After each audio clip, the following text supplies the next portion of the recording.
Hello friends, मैं हूं Dushyant Kumar. D Kumar ICS academy में स्वागत है आपका। तो आज हम लोग सिटीजनशिप पर बात करने जा रहे हैं, जो बहुत ही इम्पोर्टेंट टॉपिक है। आपको पता होगा, अभी लास्ट ईयर 2018-19 में सीए और एनआरसी का मुद्दा काफ़ी विवादास्पद रहा देश में। और आपको ये भी पता होगा कि जो यूपीएससी है वो पिछले 2 या 3 साल तक का पुराना करंट को लेकर चलता है। तो इसलिए भी हम इस टॉपिक को इग्नोर नहीं कर सकते। तो ज़्यादा समय बर्बाद ना करते हुए हमने शुरू करते हैं, क्योंकि हमें पता रहता है कि जो यूपीएससी कैंडिडेट होते हैं उनके पास समय का अभाव रहता है। इसलिए मैं कभी भी इधर उधर की बात नहीं करता हूँ और डायरेक्ट मुद्दे पर ही बात करना मुझे अच्छा लगता है। बातें तो फिर करते रहेंगे, बहुत समय पड़ा हुआ है, लेकिन अभी समय कम है चूँकि आपका एग्ज़ाम लगा हुआ है। इसलिए ज़्यादा समय न बर्बाद करते हुए आइए शुरू करते हैं। तो हम लोग सिटीजनशिप, नागरिकता पर बात करने जा रहे हैं। जैसा कि आपको पता होगा, संविधान के भाग 2 और अनुच्छेद 5 से लेकर 11 तक नागरिकता का प्रावधान किया गया है। और आपको बता दें, सबसे पहले आप ये जानिए कि नागरिक होता क्या है। हम लोग किसे नागरिक कहेंगे? तो नागरिक किसी भी देश का पूर्ण सदस्य होता है। नागरिक किसी भी देश का पूर्ण सदस्य होता है। उसे बहुत सारे संवैधानिक अधिकार प्राप्त होते हैं, या हम कह सकते हैं कि विशेषाधिकार प्राप्त होते हैं। नागरिकों के कुछ अधिकार होते हैं, कर्तव्य होते हैं, और संविधान द्वारा उसे रक्षा उपाय भी प्रदान किए जाते हैं। जैसे SC ST हैं तो उनके लिए विशेष प्रावधान किए गए हैं संविधान में।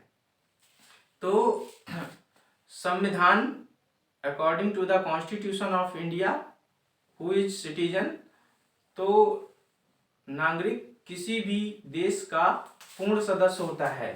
नागरिक, अगर हम इसका सिटीजन की डेफिनेशन दें, इंट्रोडक्शन दें, तो हम कह सकते हैं नागरिक किसी भी देश का, किसी भी देश का पूर्ण सदस्य होता है। कंप्लीट मेंबर, पूर्ण सदस्य होता है। ठीक है, नागरिक किसी भी देश का पूर्ण सदस्य होता है। संविधान में या संविधान द्वारा उसके अधिकारों,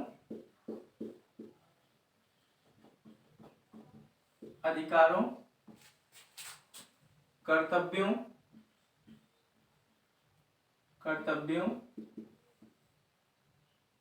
और संरक्षण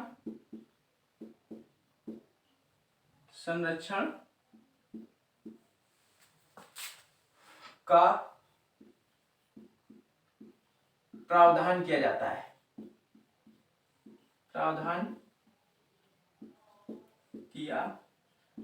जाता है। ठीक है, तो नागरिक कौन होता है? नागरिक किसी भी देश का पूर्ण सदस्य होता है। ठीक है, और संविधान द्वारा उसके अधिकारों, ठीक है, बहुत सारे फंडामेंटल राइट्स ऐसे हैं जो केवल सिटीजन्स के लिए हैं, जिनको अभी हम लोग देखेंगे। जैसे अनुच्छेद 15 है, 16 है, 19 है, 29 है, 30 है। ठीक है, मूल कर्तव्यों का भी उल्लेख किया गया है संविधान में। और संरक्षण, यानी SC ST और महिलाओं और बच्चों के लिए संविधान में विशेष प्रावधान किए गए हैं। तो आपको बता दें, कुछ ऐसे अनुच्छेद हैं, जैसे अनुच्छेद 15, 16, 19, 29, 30। ठीक है, लक्ष्मीकांत में से प्रॉपर अनुच्छेद पर बात की गई है। ठीक है, 15 में आपको बता दें, जब हम लोग फंडामेंटल राइट्स पढ़ेंगे तो आप पाएंगे कि धर्म, मूल वंश, जाति, लिंग, जन्म स्थान आदि के आधार पर कोई भी व्यक्ति भेदभाव का पात्र नहीं होगा। या फिर से सुन लीजिए, अनुच्छेद 15 में कहा गया है, स्पष्ट प्रावधान है कि किसी भी व्यक्ति से धर्म, मूल वंश, जाति, लिंग, जन्म स्थान आदि के आधार पर भेदभाव नहीं किया जाएगा। 16 में कहा गया है, सरकारी नौकरियों में कोई भी व्यक्ति भेदभाव का पात्र नहीं होगा। लोक नियोजन, ठीक है, लोक नियोजन में कोई भी व्यक्ति, सरकारी नौकरी कह लीजिए या फिर सरकारी नौकरियों में कोई भी व्यक्ति भेदभाव का पात्र नहीं होगा या किसी भी व्यक्ति के साथ भेदभाव नहीं किया जाएगा। 19 में कई सारे अधिकारों का उल्लेख किया गया है, ठीक है। यहाँ पे आपका लोक नियोजन है, यहीं लिखे दे रहे हैं, लोक नियोजन, ठीक है। और 19 में कई सारे अधिकार हैं, ठीक है, इसे हम लोग देख लेते हैं। ए, बी, सी, डी, ई, एफ और जी, ठीक है। ए में क्या गया है, वाक अभिव्यक्ति की स्वतंत्रता, ठीक है, वाक अभिव्यक्ति की स्वतंत्रता, राइट टू स्पीच, वाक अभिव्यक्ति, अभिव्यक्ति की स्वतंत्रता, स्वतंत्रता,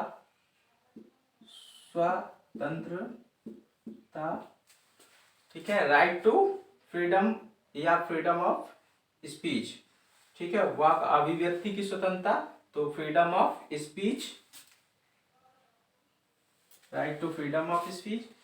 और शांतिपूर्ण एवं निरायुद्ध सम्मेलन बुलाने की स्वतंत्रता, शांतिपूर्ण एवं निरायुद्ध मतलब बिना किसी अस्त्र शस्त्र के, शांतिपूर्ण एवं निरायुद्ध सम्मेलन बुलाने की स्वतंत्रता। और संगठन एवं संघ बनाने की स्वतंत्रता, संगठन एवं संघ बनाने की स्वतंत्रता, संगठन एवं संघ बनाने की स्वतंत्रता। पूरे भारत में कहीं भी, पूरे भारत में कहीं भी भ्रमण करने की स्वतंत्रता, भ्रमण करने की स्वतंत्रता, स्वतंत्रता, ठीक है। पूरे भारत में कहीं भी भ्रमण करने की स्वतंत्रता, पूरे भारत में कहीं भी बस जाने की स्वतंत्रता, निवास करने की, पूरे भारत में कहीं भी निवास करने की स्वतंत्रता, निवास करने की स्वतंत्रता, ठीक है, पूरे भारत में कहीं भी निवास करने की स्वतंत्रता। और ऐप को आपको अच्छी से पता होगा, खत्म कर दिया गया है, यानी 44वें संविधान संशोधन, ठीक है, 44वें संशोधन द्वारा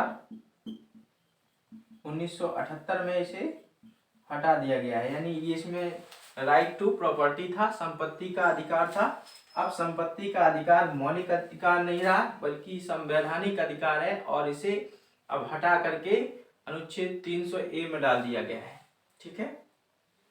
और जी में कोई भी व्यवसाय करने की स्वतंत्रता, व्यवसाय, कोई भी व्यवसाय करने की स्वतंत्रता। तो ये सारे अधिकार किसको प्राप्त हैं? ये सारे अधिकार नागरिकों को प्राप्त हैं। 29 को भी देख लेते हैं, अल्पसंख्यकों के लिए है। अल्पसंख्यकों को अपनी भाषा, अल्पसंख्यकों को अपनी भाषा, लिपि एवं संस्कृति को भाषा, लिपि एवं संस्कृति को बनाए रखने का अधिकार है। अल्पसंख्यकों को, फिर से सुन लीजिए, 29 में है, अल्पसंख्यकों को अपनी भाषा, लिपि एवं संस्कृति को बनाए रखने का अधिकार है। 30 में कहा गया है अल्पसंख्यकों को अपने धर्म के शिक्षण संस्थानों, अल्पसंख्यकों को अपने धर्म के शिक्षण संस्थानों की स्थापना, एजुकेशनल इंस्टीट्यूशन को इस्टेब्लिश करने का राइट है, शिक्षण संस्थानों की स्थापना एवं प्रबंधन, मैनेजमेंट, प्रबंधन का अधिकार। ठीक है, फिर से ध्यान दीजिए, धर्म हमने यहां से स्टार्टिंग की थी कि धर्म मूलवंश जाति, ठीक है, रिलीजन, और आपका मूलवंश, रेस, कास्ट, लिंग, सेक्स, ठीक है, जन्म स्थान, प्लेस ऑफ बर्थ, जन्म स्थान, धर्म मूलवंश जाति, लिंग, जन्म स्थान आदि के आधार पर कोई भी व्यक्ति भेदभाव का पात्र नहीं होगा। तो कई बार यूपीएससी में ये वाले क्वेश्चन भी पूछे गए हैं कि निम्नलिखित में से कौन सा अधिकार केवल नागरिकों के लिए है, निम्नलिखित में से कौन सा प्रावधान केवल नागरिकों के लिए किया गया है। तो आपको विकल्प देगा 1, 2, 3, ये पहले दे देगा, फिर 1 सही है या 1, 2 सही है, 1, 3 सही है या सभी सही है। ठीक है, तो इस तरह से आपसे प्रश्न पूछेगा। तो फिर से मैं एक बार रिपीट कर दूं, नागरिक किसी भी राष्ट्र का पूर्ण सदस्य होता है, नागरिक किसी भी राष्ट्र का पूर्ण सदस्य होता है जिसे संविधान के द्वारा कुछ विशेषाधिकार प्राप्त होते हैं, कुछ प्रोविजंस केवल नागरिकों के लिए किए जाते हैं। और आपको बता दें, संविधान का भाग 2 और अनुच्छेद 5 से 11 तक नागरिकता का प्रावधान किया गया है। ठीक है, अब हम लोग इसे इरेज कर देंगे और इसके बाद फिर हम दूसरा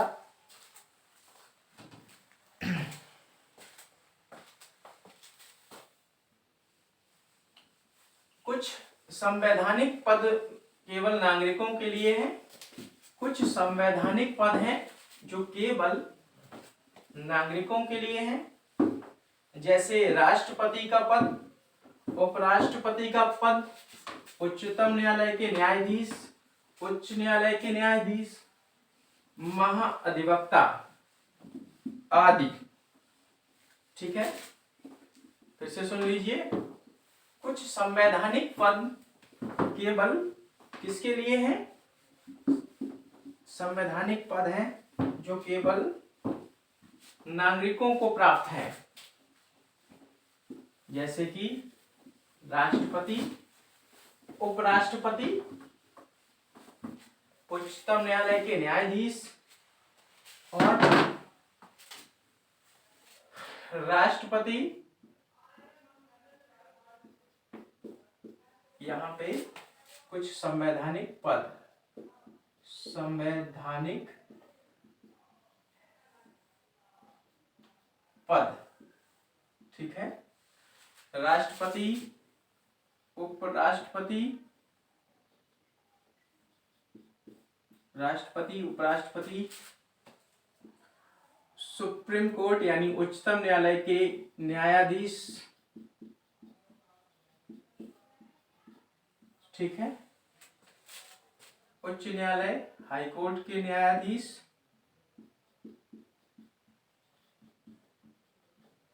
ठीक है, और महान्यायवादी आदि। महान्यायवादी, महान्यायवादी, राज्यपाल आदि पद केवल किसके लिए हैं, केवल नागरिकों को प्राप्त है। इसके बाद राइट टू वोट, वोट देने का अधिकार, अनुच्छेद 326। ठीक है, वोट देने का अधिकार, वोट देने का अधिकार। अब वोट देने का अधिकार, तो कहां पे वोट देने का अधिकार? लोकसभा के चुनाव में और राज्य विधानमंडल के किसी भी सदन यानी लोकसभा या विधानसभा के चुनाव में वोटिंग राइट सिटीजन्स को प्राप्त है। ये गैर सिटीजन्स को प्राप्त नहीं है। कोई भी देश अपने नागरिकों और गैर नागरिकों में भेद करता है। ठीक है, तो ये संवैधानिक पदों का अधिकार केवल किसको प्राप्त है? संवैधानिक पदों पर केवल नागरिकों को अधिकार दिया गया है। संसद ने 1955 में नागरिकता के संदर्भ में कानून भी बनाया। ठीक है, संसद ने नागरिकता के संदर्भ में 1955 में कानून भी बनाया। इस पे हम लोग अभी बात करेंगे, लेकिन उससे पहले हम लोग संवैधानिक प्रावधानों पर बात कर लें। संवैधानिक प्रावधान, ठीक है, यानी क्या प्रावधान किए गए हैं? अनुच्छेद 5 से लेके 11 तक में, तो अनुच्छेद 5, इसमें वह व्यक्ति जो भारत का मूल निवासी है, वह व्यक्ति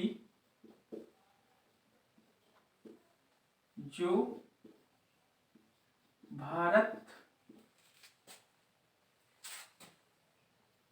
का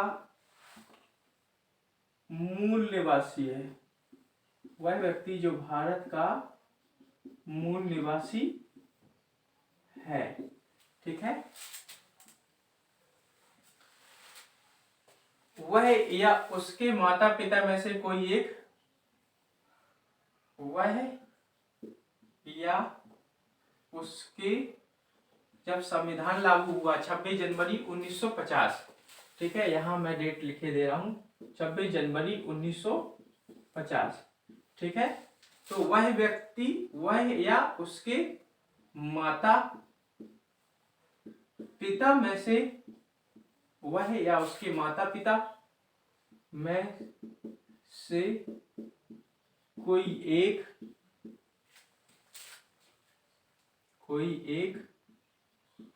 भारत में जन्मा हो, भारत में जन्मा हो। ठीक है, या बी, वह भारत में जन्मा हो या उसके माता पिता में से कोई एक भारत में जन्मा हो, या फिर वह संविधान लागू होने के 5 वर्ष, संविधान लागू होने के 5 वर्ष से, संविधान लागू होने के 5 वर्ष पूर्व, होने के 5 वर्ष पूर्व से भारत में रह रहा हो, भारत में रह रहा हो। ठीक है, वह या उसके माता पिता में से कोई एक भारत में जन्मा हो, ठीक है, 26 जनवरी 1950, या संविधान लागू होने के 5 वर्ष पूर्व से भारत में रह रहा हो। ठीक है, यानी 26 जनवरी 1950 ये डेट निर्धारित की गई। 6 में, अनुच्छेद 6 में पाकिस्तान से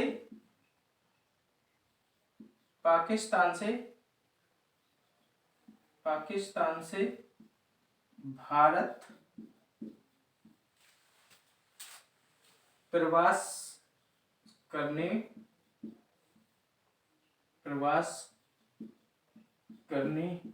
वाले व्यक्तियों के बारे में दिया गया है। ठीक है, अनुच्छेद 5 में पाकिस्तान से भारत प्रवास करने वाले व्यक्तियों के बारे में दिया गया है, यानी उन व्यक्तियों को जो पाकिस्तान से भारत प्रवास कर गए, ठीक है, उन्हें भारत का नागरिक माना जाएगा। लेकिन उसके लिए एक डेट दी गई है, वो डेट है 19 जुलाई 1948। 19 जुलाई 1948 से पूर्व, इससे पहले, ठीक है, एक डेट तो ये दी गई है, कोई दिक्कत नहीं होगी। अगर 19 जुलाई 1948 से पूर्व वह पाकिस्तान से भारत आ गया है, पाकिस्तान से भारत आ गया है कब? 19 जुलाई 1948 से पूर्व, तो उसे भारत का नागरिक मान लिया जाएगा। बी, 19 जुलाई 1948 को या उसके बाद, 19 जुलाई 1948 को या उसके बाद, ठीक है। लेकिन जो व्यक्ति 19 जुलाई 1948 को या उसके बाद आया, तो इसको क्या करना पड़ेगा? एप्लीकेशन देना पड़ेगा, एप्लीकेशन देना पड़ेगा, ठीक है, तब इसे कहीं जा करके भारत की नागरिकता प्राप्त होगी। ये तो था कि पाकिस्तान से भारत प्रवास, सॉरी प्रवास लिख गया यहाँ पे, प्रवास, पाकिस्तान से भारत प्रवास करने वाले व्यक्ति। अब अनुच्छेद 7,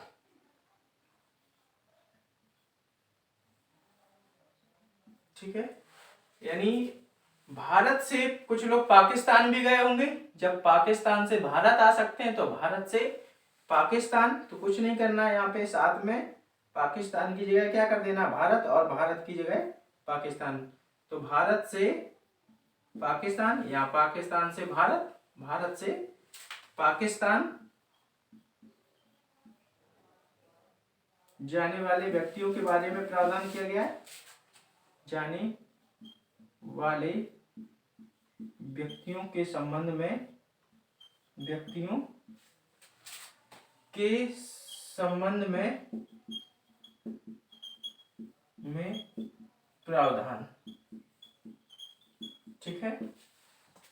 क्या प्रावधान है, इनके लिए क्या प्रावधान किए गए हैं, तो ये भी देख लेते हैं हम लोग। तो इनके लिए एक डेट निर्धारित की गई है, 1 मार्च, यहां लिखे दे रहे हैं इतनी, 1 मार्च 1947, ठीक है। 1 मार्च 1947 के बाद जो लोग के पहले कह लीजिए, या फिर 1 मार्च 1947 के पहले जो लोग कहाँ चले गए? पाकिस्तान चले गए, और फिर वो लौट कर कहाँ आ गए? फिर भारत आ गए। तो भारत से पाकिस्तान गए, ठीक है, 1 जनवरी 1947 के पहले, 1 मार्च 1947 के पहले वो कहाँ चले गए? भारत से पाकिस्तान चले गए, और इसके बाद फिर भारत आ गए। तो उन्हें क्या किया गया? उन्हें भारत का नागरिक माना गया। यही लिख लो, भारत का नागरिक, भारत का नागरिक माना जाएगा, ठीक है। ये अब 5 हो गया, 6 हो गया, 7 और फिर 8, यानी जो लोग कहाँ रह रहे हैं? विदेश में रह रहे हैं, ठीक है। 8 में जो व्यक्ति विदेश में रह रहे हैं, ठीक है, उन्हें भी भारत का नागरिक माना जाएगा। लेकिन उनके माता पिता या दादा दादी में से कोई एक भारत में जन्मा हो, ठीक है।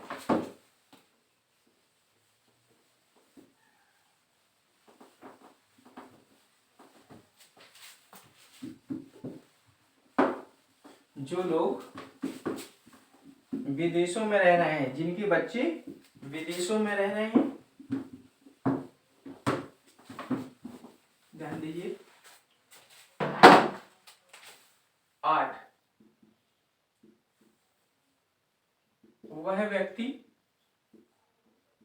वह व्यक्ति जो विदेश में जन्मा है, मान लीजिए जन्मा है, लेकिन उनके माता या पिता में से कोई एक, दादा दादी भी है इसी में, वह व्यक्ति जो विदेश में जन्मा है लेकिन माता पिता या दादा दादी में से कोई एक भारत में जन्मा हो, ठीक है, उसे भी क्या माना जाएगा, उसे भारत का नागरिक माना जाएगा, नागरिक माना जाएगा, ठीक, उसे भारत का नागरिक माना जाएगा। अब अनुच्छेद 9 में नागरिकता का त्याग, नागरिकता का त्याग, नागरिकता का त्याग,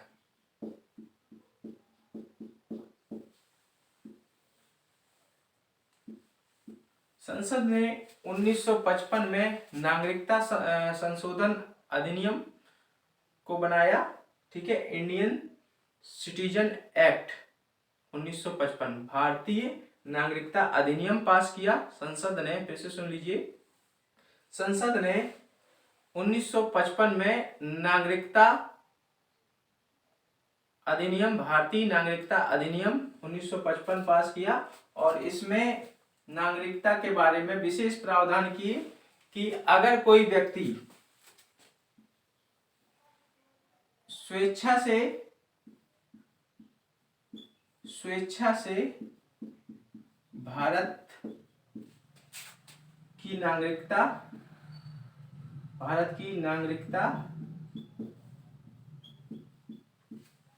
छोड़ता है, ठीक है, अगर कोई व्यक्ति स्वेच्छा से भारत की नागरिकता छोड़ता है तो कोई दिक्कत नहीं, छोड़ दे, ठीक है, तो ये किस में आ जाएगा, आपका अनुच्छेद 9 में आ जाएगा। या इसी में दूसरी कंडीशन ये लगी है कि वह किसी दूसरे देश की नागरिकता ग्रहण कर लेता है, वह किसी दूसरे देश की नागरिकता ग्रहण कर लेता है, वह किसी दूसरे देश की नागरिकता ग्रहण कर लेता है,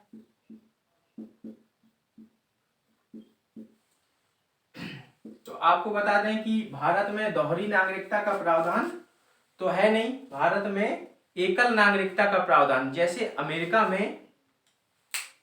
अमेरिका यानी सेंट्रल की नागरिकता अलग है और राज्य की नागरिकता अलग है, दोहरी नागरिकता का प्रावधान करता है अमेरिका, वैसे भारत में नहीं है, भारत में दोहरी नागरिकता का प्रावधान हमारे संविधान निर्माताओं ने नहीं किया है, हमारे भारत में एकल नागरिकता का प्रावधान है। लेकिन इसी में आपको बता दें, यहीं पे एलएम सिंघवी समिति 2002 में एलएम सिंघवी समिति का गठन किया गया और उन लोगों को दोहरी नागरिकता प्रदान की गई। फिर से ध्यान दीजिए, 2002 में एलएम सिंघवी समिति की अनुशंसा पर उन लोगों को दोहरी नागरिकता प्रदान की गई जहां पर दोहरी नागरिकता का प्रावधान है, जैसे मान लीजिए क्या बोलते हैं, ब्रिटेन है, आपका फ्रांस है, इटली है, यूएसए है, ऑस्ट्रेलिया है और पुर्तगाल है, नीदरलैंड है। तो इन राज्यों या इन देशों के लिए क्या किया गया, दोहरी नागरिकता को प्रावधान किया गया है। ठीक है, कोई व्यक्ति इन देशों में रह रहा है, इनमें से किसी भी एक देश में रह रहा है, तो वो भारत का भी नागरिक होगा और इस देश का भी नागरिक माना जाएगा। इसे हम लोग कहते हैं OCI। क्या कहते हैं? OCI, overseas citizen of India बोलते हैं, समुद्र पार नागरिक। ओवरसीज, सीज माने सी माने समुद्र होता है, ओवर माने पार, तो overseas citizen of India, overseas citizen of India, समुद्र पार नागरिक। आ रही बात समझ में? Overseas citizen of India. यानी फिर से एक बार सुन लीजिए, 2002 में LM सिंघवी समिति का गठन किया गया और समिति की सिफारिश पर दोहरी नागरिकता का प्रावधान किया गया उन देशों के नागरिकों के लिए जो भारतीय नागरिक हैं लेकिन USA में रह रहे हैं, या ब्रिटेन में, UK में रह रहे हैं, और इटली में रह रहे हैं, फ्रांस में रह रहे हैं, ऑस्ट्रेलिया में रह रहे हैं, पुर्तगाल में रह रहे हैं, नीदरलैंड में रह रहे हैं, या इजराइल में रह रहे हैं, या पुर्तगाल में रह रहे हैं। तो इन देशों के लिए जो भारतीय नागरिक इन देशों में रह रहे हैं उनके लिए दोहरी नागरिकता का प्रावधान किया गया। ठीक है, तो कोई व्यक्ति स्वेच्छा से भारत की नागरिकता छोड़ता है तो छोड़ सकता है, वह किसी दूसरे देश की नागरिकता ग्रहण कर लेता है तो नागरिकता का त्याग माना जाएगा, या युद्ध के दौरान किसी शत्रु देश की मदद करता है, युद्ध के दौरान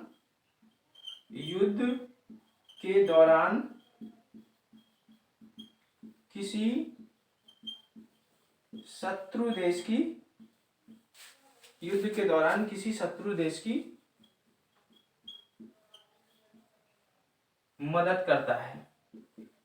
इसके अलावा संविधान के प्रति निष्ठा नहीं रखता है, या लगातार भारत से बाहर 7 वर्षों से भारत से बाहर रह रहा है, किसी विदेश में लगातार 7 वर्षों से भारत से बाहर रह रहा है। फिर से सुन लीजिए, निम्नलिखित इन कंडीशंस पे नागरिकता का त्याग माना जाएगा। ऐसा मान लिया जाएगा कि वो भारत का अब नागरिक नहीं है अगर वो स्वेच्छा से भारत की नागरिकता छोड़ दे, वह किसी दूसरे देश की नागरिकता ग्रहण कर लेता है, युद्ध के दौरान किसी शत्रु देश की मदद करता है, संविधान के प्रति आस्था नहीं रखता है, या लगातार भारत से बाहर 7 वर्षों से रह रहा हो, किसी दूसरे देश में रह रहा हो।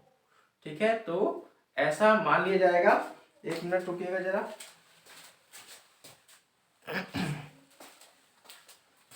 ठीक है, तो नागरिकता का त्याग, ये बात समझ में आ गई आपको।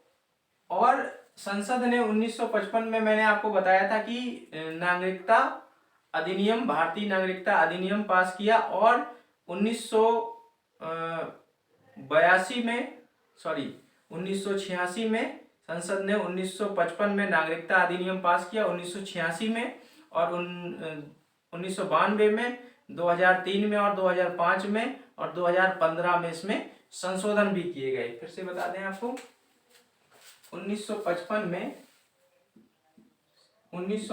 में संसद ने ICA एक्ट पास किया, इंडियन सिटीजन एक्ट, और इसमें 1986, 1992, 2003, 2005 और 2015 में संशोधन भी किए। तो ये भी आपके लिए पीटी का क्वेश्चन हो सकता है कि निम्नलिखित में से कौन सा एक सत्य है। ठीक है, विकल्प दे देगा कि नागरिकता अधिनियम में संशोधन 1992 में किया गया, 1993 में किया गया। ठीक है, या इनमें से कोई डेट ले लेगा, फिर आपको विकल्प देगा। तो ये भी आपको पता होना चाहिए। इसके आधार पर, इसके बाद कुछ टर्म्स ऑफ और कंडीशन भी दी है 1955 के ही एक्ट में। यानी जन्म के आधार पर किसी व्यक्ति को क्या माना जाएगा, नागरिक माना जाएगा, भारत का नागरिक माना जाएगा। जैसे पूरे भारत में कहीं भी उसका जन्म होता है तो जन्म के आधार पे, वंश के आधार पे, यानी भारत के बाहर विदेशों में अगर वो जन्म लेता है और उसके माता पिता या दादा दादी में से कोई एक भारत में जन्मा हो तो उसे वंश के आधार पे हम क्या मानेंगे, उसे वंश के आधार पे भारत का नागरिक मानेंगे। इसके बाद देशीकरण के द्वारा भी भारत का नागरिक माना जाएगा, यानी भारत सरकार को अगर लगता है कि इसे नागरिकता देनी चाहिए, ठीक है, देशीकरण के आधार पे, तो एप्लीकेशन उसे देनी होगी, ठीक है।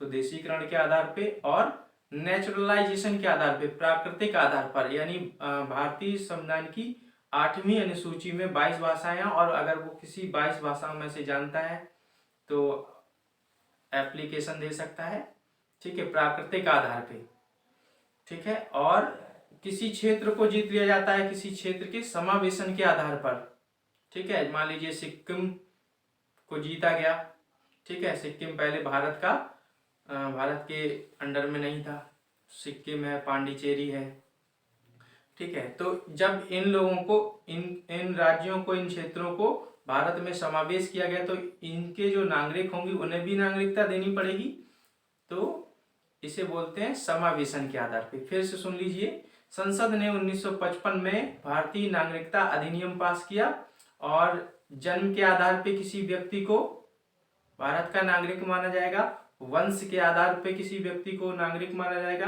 देशीकरण के आधार पे किसी व्यक्ति को नागरिक माना जाएगा, प्राकृतिक आधार पे किसी व्यक्ति को नागरिक माना जाएगा और समावेशन के आधार पे।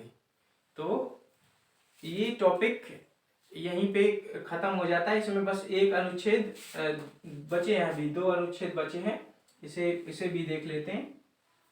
अनुच्छेद 10 बता दें आपको। अनुच्छेद 10 में कहा गया है, संसद द्वारा बनाए गए विधान के अतिरिक्त, संसद द्वारा बनाए गए विधान के अतिरिक्त किसी भी व्यक्ति को, संसद द्वारा बनाए गए विधान के अतिरिक्त किसी भी व्यक्ति को नागरिकता से वंचित नहीं किया जाएगा, अनुच्छेद 10 कहता है। संसद द्वारा बनाए गए विधान के अतिरिक्त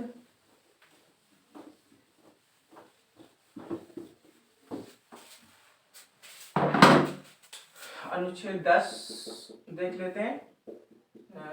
संसद द्वारा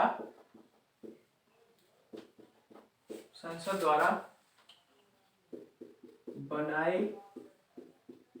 गए विधान, संसद द्वारा बनाए गए विधान के अतिरिक्त, संसद द्वारा बनाए गए विधान के अतिरिक्त कोई भी व्यक्ति, संसद द्वारा बनाए गए विधान के अतिरिक्त कोई भी व्यक्ति को नागरिकता से वंचित, संसद द्वारा बनाए गए विधान के अतिरिक्त कोई, किसी भी व्यक्ति को या कोई भी व्यक्ति नागरिकता से वंचित नहीं किया जाएगा, नहीं किया जाएगा, ठीक है। इसके बाद अनुच्छेद 11, ठीक है। अनुच्छेद 11 में नागरिकता के संबंध में, नागरिकता के संदर्भ में, नागरिकता के संबंध में कानून बनाने का अधिकार संसद को है। नागरिकता के संबंध में या संदर्भ में कानून बनाने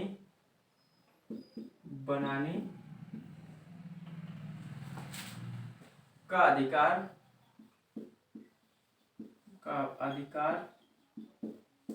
किसको है? संसद को है, ठीक है। और 1955 में संसद ने भारतीय नागरिकता नागरिकता एक्ट पास किया इसी संदर्भ में संसद ने, ठीक है। और इसमें हमने बताया था 1986, 1992 और 2003, 2005, 2015 में संशोधन भी किए गए। तो आज हम लोग यहीं तक रखते हैं और जल्दी ही हम आपके लिए एक नया टॉपिक लेकर आएंगे और वो टॉपिक होगा मौलिक अधिकार और फिर मौलिक कर्तव्य यानी फंडामेंटल राइट और नॉन फंडामेंटल राइट्स को भी हम लोग देखेंगे। अगर वीडियो आपको अच्छा लगे तो लाइक शेयर कमेंट्स जरूर करिएगा। धन्यवाद।